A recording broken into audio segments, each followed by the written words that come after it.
You are just back from a meeting with Canadian Prime Minister Justin Trudeau. How are you going to get USMCA across the finish line? Well, first and foremost, let's recognize that the American economy is booming. 5.8 million new jobs. In the last quarter, 3.1% growth. More importantly, wages are rising at the fastest level in more than 10 years.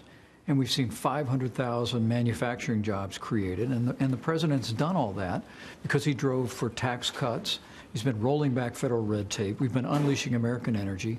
But also a central pillar of President Trump's vision for this growing economy is the kind of free and fair and reciprocal trade that we've negotiated in the USMCA.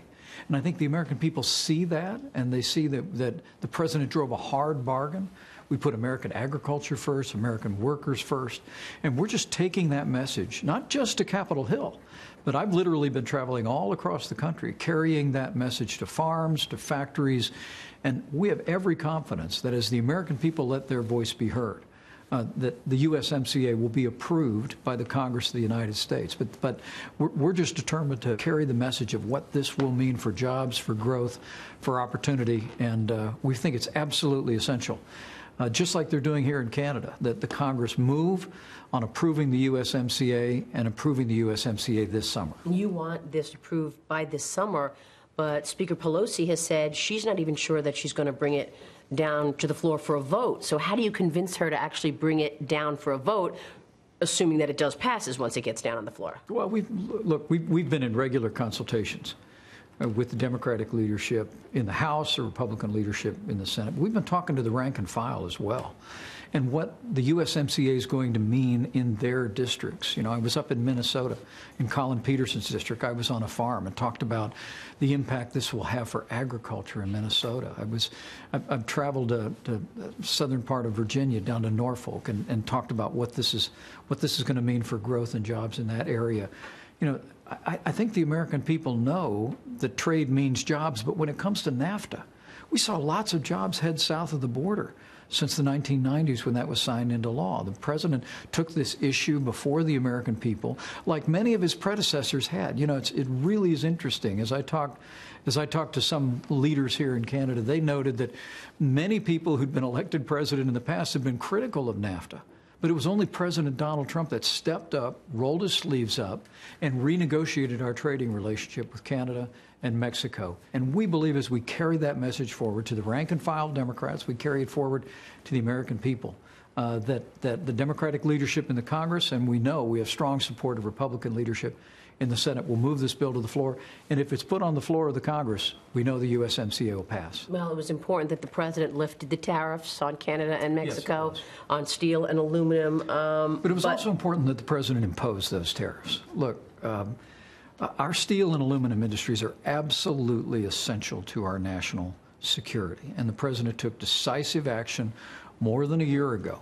And we've seen steel come roaring back across this country.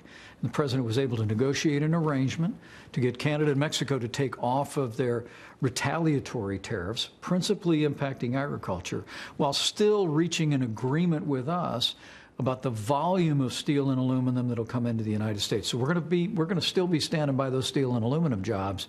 But now American farmers can breathe easier, and we really do believe that when the president negotiated an end to that trade impasse, it's really opened the way for the USMCA to be approved in the United States and in Canada and Mexico. No doubt it was an important step, but some Democrats that I've had on the program have said that they want a stronger enforcement mechanism in place so that Mexico in particular keeps its promises when it comes to labor laws. They also want changes to the drug patents, the biologics, getting 10 years of patent protection.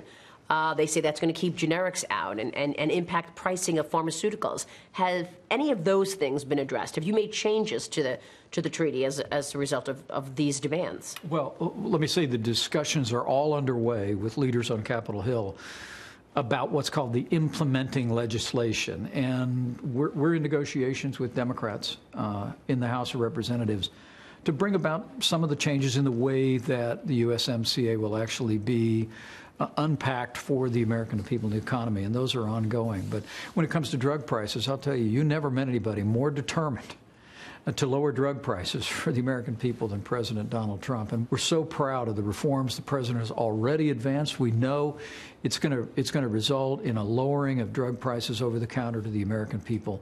And so as we work through all the deals with USMCA, the American people can be confident this president's going to continue to fight to lower drug prices for them. Mr. Vice President, let's go through some of the most important issues and some of the most important things that USMCA does relative to what NAFTA was doing. It's eliminating some of those barriers that prevent farmers from selling in Canada and Mexico. Right. It's boosting wages. But you tell me what you think is most important about USMCA and how it impacts the American people. Well, let's go back to what NAFTA did. There were elements of NAFTA that actually created an incentive for companies to build factories in Mexico and outside the United States. And what we've done in the USMCA by creating a wage level that's commensurate with the American wage level, we're literally protecting American jobs. We're removing the incentive for companies to, in effect, go south of the border to chase lower wages. And that's going to help American workers, protect American jobs, but also it's also going to, we believe, bring wages up in our neighbors to the south. I mean, the simple fact is that in my home state of Indiana, we literally saw almost entire communities hollowed out as you saw factories close, automotive factories close and go south of the border. Those incentives are out of the USMCA. It's a huge win for American workers and American jobs.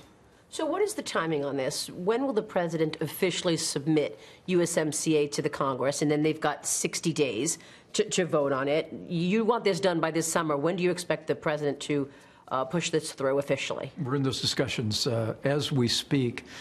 The U.S. Trade Representative will be on Capitol Hill when Congress reconvenes this coming week, and in discussions with members of the Democrat majority about that implementing legislation. But I can tell you, President Trump is ready to go, and as soon as we believe there is a pathway forward for approval, we're going to send the USMCA to the Hill. But look, there's a lot that Washington, D.C. argues about, a lot the media spends its time on. This ought to be an issue that brings people together, Republicans, Democrats, left, right, and center, because the USMCA is going to mean jobs, it's going to mean more growth. And just imagine, Maria, in this growing economy, if we pass and put into effect what will be the largest trade deal in American history, we're going to see growth like we have never seen in recent memory in this country. And so we think USMCA is an idea whose time has come.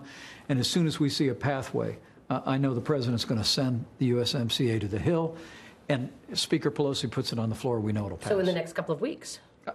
We'll leave that decision to the president. But our team's going to be on Capitol Hill this week talking to leaders in both political parties and seeing what the pathway is, what the timing is. But the American people can be confident President Trump has negotiated a deal in the USMCA that really puts American jobs and American workers first. We're going to carry that message to Capitol Hill and urge them to take this measure up this summer. And we got another good GDP number just this week at 3.1%. But this is a time that there's a difficult relationship between the president and congressional Democrats. Just recently, the president left this meeting on infrastructure because of what Nancy Pelosi said walking into the meeting. How much of a distraction is this, that it's a constant attack on the president? They don't want him to have a victory. Well, the president said in Japan during his state visit with Prime Minister Abe that he believed Congress ought to be able to pass the USMCA. Look, we're going to have our differences as Congress continues to spend so much time on investigations and chasing after baseless allegations. I can assure the American people this president is going to continue to remain focused on this economy. That's how we got done everything we've gotten done so far. I mean, the largest tax reform and tax cuts in American history. This president's cut back more federal regulation in 2.5 years than any president in American history. We've unleashed American energy. The USMCA, along with other trade agreements that we've negotiated with South Korea and one-offs in other countries, all is evidence that this president is focused on jobs, he's focused on growth, and we're going to continue to maintain that focus until we get USMCA across the finish line.